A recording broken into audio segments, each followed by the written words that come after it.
만일 헤어지는 편이 서로를 위한 길이라는 판단이 서면 사이좋게 헤어져야 한다. 아내와 남편 모두 이혼이 최선이라는 사실에 공감해야 한다. 둘 사이의 뜻이 맞지 않거나 서로에게 악감정을 품은 상태에서 이혼하는 것은 도피에 불과하다. 그러나 두 사람에게는 숨을 곳도 달아날 곳도 없다. 제대로 사랑하는 방법을 깨우치지 않는다면 똑같은 문제가 반복될 것이다. 상상만 해도 끔찍하지 않은가? 차라리 어떻게 사랑하는 것이 옳은지 처음부터 배우는 것이 훨씬 낫다. 또 다른 예를 들어보겠다. 머리로만 사랑하는 여자가 있다. 여자는 자기가 온 마음으로 사랑을 한다고 믿는다. 그러나 언제나 상대방에게 뭔가를 기대하고 실망하기를 반복하는 것을 보면 머리로 사랑하는 게 틀림없다. 어느 날 한 여자가 친한 친구를 위해 생일 파티를 열었다. 그 여자는 완벽한 생일 선물을 사기 위해 한참을 고민했다. 그리고 정말 자기라면 꼭 받고 싶을 만한 선물을 골랐다. 그러나 선물을 받은 친구는 그녀가 기대한 만큼 기뻐하는 것 같지 않았다. 그녀는 크게 실망했고 살짝 화도 났다. 완벽한 선물을 고르기 위해 얼마나 많은 시간과 돈을 들였는데 친구가 몰라주다니. 이런 마음이 생겼다는 것은 머리로 친구를 사랑했기 때문이다. 진심으로 친구를 생각해주고 사랑했다면 상황은 바뀌었을 것이다. 내 생일 선물을 사주고 싶은데 뭘 받고 싶니? 친구에게 물어보거나 몇 가지 제안을 들어본다. 이렇게 해야 두 사람 모두가 실망할 일이 생기지 않는다. 어쩌면 친구는 선물을 바라지 않을 수도 있다. 생일 파티에는 꼭 와줬으면 좋겠지만 선물은 준비하지 않아도 돼. 라고 말할 수 있다. 친구가 진지하게 선물을 거절한다면 친구의 뜻을 존중한다. 물론 미안해서 대놓고 이야기하지 않는 경우도 있다. 하지만 친구가 진심으로 선물을 원한다면 어떤 선물을 받고 싶은지 이내 솔직히 알려줄 것이다. 한편 자신이 누군가에게 깜짝 선물을 하는 것을 좋아한다면 선물을 준비하면서 자기가 느끼는 기쁨도 크다는 사실을 인정해야 한다. 선물을 고르고 포장하고 친구의 반응을 상상하면서 선물하는 과정 자체가 자기에게는 기쁜 일이기 때문이다. 선물하는 과정에서 기쁨을 더 많이 느끼는 사람은 친구가 막상 선물을 좋아하지 않아도 꺼리낌이 없다. 선물을 줄 때 상대방에게 언제라도 선물이 마음에 들지 않으면 기꺼이 교환할 수 있다고 알린다. 이런 경우 많죠? 아마 그 20대에 누군가를 사랑했을 때 그 감정을 아마 떠올리시면 이해가 갈 거예요. 사람들은 조언을 구하기 전에 대부분 해결책을 생각해 온다. 이들이 자신의 이야기를 할 때는 잘 들어주고 이들이 부탁할 때만 나의 의견을 이야기하자. 사람이 조언을 구할 때는 대부분 해결책을 생각해 온대요.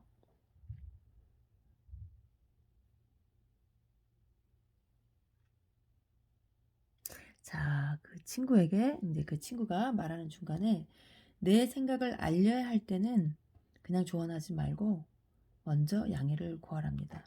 이 문제에 대해 제 생각을 이야기해도 될까요? 라고 말이죠. 먼저 양해를 구하지 않고 말하면 상대방의 기분을 언짢게 할 수도 있다. 어쨌든 고민의 당사자는 그 사람이지 내가 아니다. 또 이런 말이 있더라고요. 친구 중에 조언을 하는 사람은 좋은 친구가 아니다 라는 말이 있어요. 조언을 해달라고 부탁할 때 그때 나의 의견을 이야기하는 것이 현명한 것 같습니다. 자, 다른 사람의 문제를 내 문제처럼 여겨야 할 때도 있어요. 그때는 언제냐면 내게 영향을 끼치는 문제일 경우를 말하고 있네요. 예를 들어서 10대 자녀가 새벽 2시에 친구들을 집에 데리고 와서 음악을 크게 틀어놓고 놀려고 한다. 이런 경우라면 부모로서 자녀에게 분명히 밝혀야 한다. 미안하다. 새벽 2시는 엄마 아빠가 자야 하는 시간이야. 이 집은 우리 가족 모두의 집이고 서로에게 피해를 줘서는 안 된다. 그 대신 부모가 외출했을 때는 마음껏 음악을 틀어놓고 놀아도 좋다. 라고 흘려둔다. 아이는 밤 12시까지 밖에서 놀다가 귀가하고 싶어 하는데 부모가 9시까지 들어오라고 하는 것은 아무 소용이 없다. 왜죠? 아이가 막상 부모에게 피해를 주지 않기 때문이죠. 밤늦게 들어와 가족들 잠을 깨우지 않는 한 몇 시에 귀가할지는 자녀에게 맡겨라. 밤늦게 귀가해 수면 부족으로 다음날 일과를 그르치게 되면 아이들도 생각을 고쳐먹게 될 것이다. 아이가 밤늦게 들어와 다음날 하루 종일 피곤해하는 것은 부모와는 아무런 상관이 없다. 그러나 귀가 시간으로 자녀와 언쟁을 하기 시작하면 둘 사이의 관계만 악화될 뿐이다. 아이가 제대로 결정을 내릴 때까지 아이를 믿고 기다리자. 성공에 이르는 길이 한 가지 길만 있는 것은 아니므로 며칠 피곤하게 보내고 나면 알아서 귀가 시간을 조절할 것이다. 다른 사람의 머리 모양, 옷차림 등의 유별난 생각에 왜 나의 소중한 에너지와 시간을 낭비하는가? 왜 나는 좋은 뜻으로 하는 말인데 저 사람은 몰라주나 하는 생각으로 머리를 복잡하게 하는가? 나는 나의 방식대로, 너는 너의 방식대로 살자. 너무 많은 사람들이 남의 일에 신경을 쓰느라 정작 자기 할 일을 못한다. 지금 사랑과 소유에 대한 얘기를 하고 있습니다. 자, 나는 나의 방식대로, 너는 너의 방식대로 살자. 이 얘기가 사랑과 어떤 연관이 있을까요? 어떻게 보면 그 상대방의 방식을 존중하는 거죠. 사랑 안에는 그 사람이 자기 뜻대로, 자기 멋대로 살 권리가 있다는 것을 인정하는 거라고 저는 생각합니다. 성인이 되면 더더군다나 더 그렇죠. 이런 말이 있어요. 자기 자신을 사랑할 줄 모르면 다른 사람을 사랑할 수 없다. 이 말이 진정으로 무엇을 뜻하는지 제대로 아는 사람은 거의 없다. 나와 남을 진정으로 사랑하는 중요한 두 가지 요소가 존중과 수용이다. 스스로를 사랑하고 존중하는 법을 터득하면 타인과의 관계가 엄청나게 향상된다. 나만의 공간을 소중히 여기면 타인의 공간도 소중하게 생각된다. 나를 있는 그대로 받아들이고 그 마음을 키우면 다른 사람들도 있는 그대로 수용할 수 있다.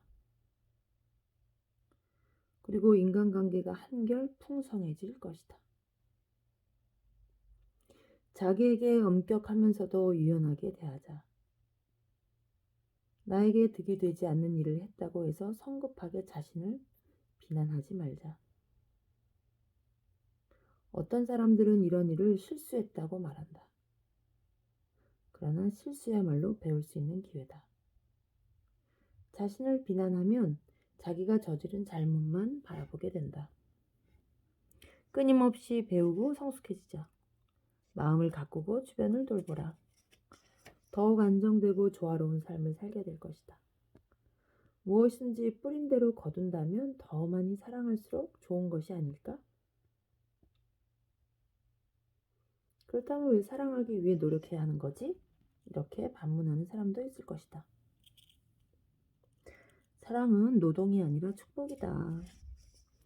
다른 이들이 내게 친절을 베풀 때만 나도 친절을 베풀겠다고 생각하는 것은 사람들이 심은 당근이 자라면 난 먹기만 할 테야 라고 말하는 것과 같다. 지금 당장 씨를 뿌리자. 뿌린 대로 거둘 것이다. 사랑은 상처를 치유하기도 한다. 사랑의 위력은 엄청나다. 사랑이 넘치는 사람이 나타나면 주위에 있는 사람들까지도 행복해진다.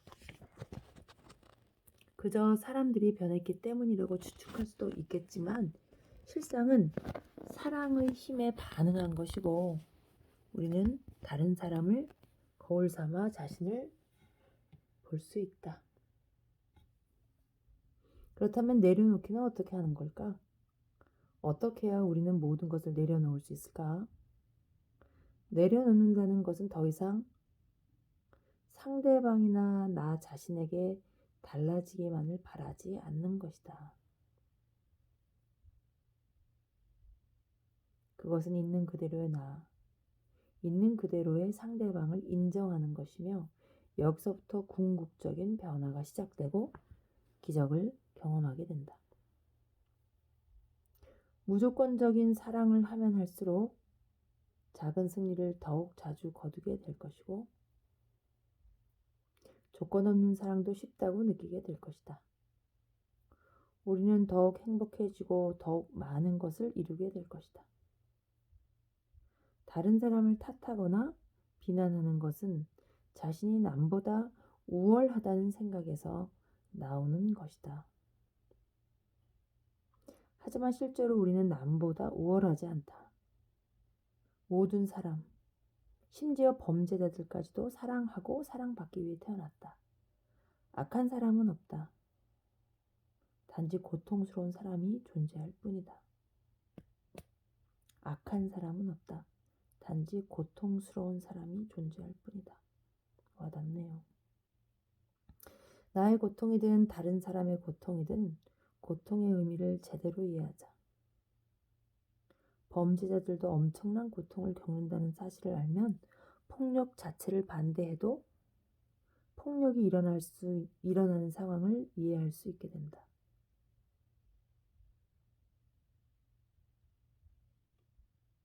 우리는 다시 한번 삶이란 뿌린 대로 거두는 것임을 깨닫게 된다.